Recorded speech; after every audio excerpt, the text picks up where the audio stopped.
Këtë të shtunë, besimtarët në Shkodër kremtuan udhën e kryqit në malin e Taraboshit, lutje për paqe dhe familjen.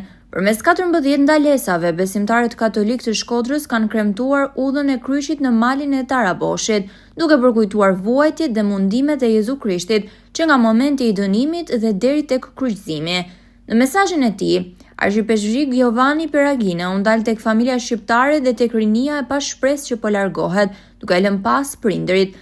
Në këtë rrugtim me 14 ndalesa, lutjet e besimtarëve janë kryesisht për paqe.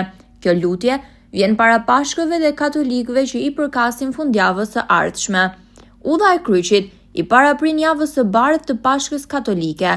Nga e hëna në të shtunë është java e madhe, ndërsa të dielën besimtarët katolik do të festojnë Pashkën. Në këtë botë të trazuar, të mbushur me zhurmë, pasiguri dhe lodhje shpirtërore, ne ndalemi pranë teje.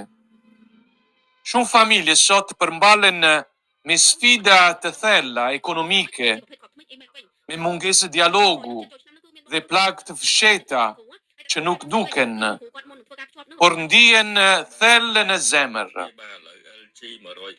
Shpesh familjet ndahen sepse shumë prindër dhe të rinj detyrohen të largohen nga vendi i tyre për të kërkuar një jetë më të mirë, duke lënë pas mall, siguri dhe lot. Të rinjt kërkojnë kuptim, identitetet dhe dashuri të vërtetë në mes të zhurmës së botës.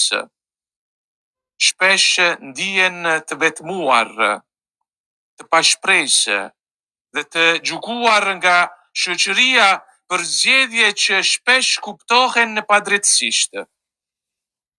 Prindrit të ndihen të lodhur dhe të pafuqishëm për të dhënë drejtim dhe shpresë në familjet e tyre. Na mëso, o Jezus, që në kryqin tënd të gjejmë forcën për të përmbaluar realitetin e përditshëm pa u dorëzuar.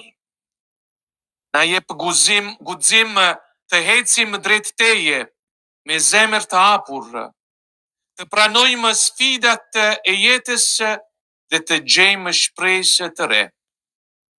Ndihmoj familjet dhe të rriten në dashuri, në besim dhe në durim. Shoqëroj në praninë tënde të rinjt që largohen për një jetë më të mirë dhe ruaje në çdo hap të rrugës së tyre.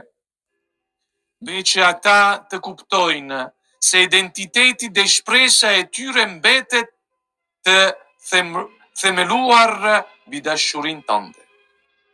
Hapi zemrat tona që të dëgjojnë zërin tënd në çdo hap të kësaj udhës së kryqit, dhe duke ecur me ty të mësojmë të mbajmë kryqin e jetës sonë me besim dhe shpresë.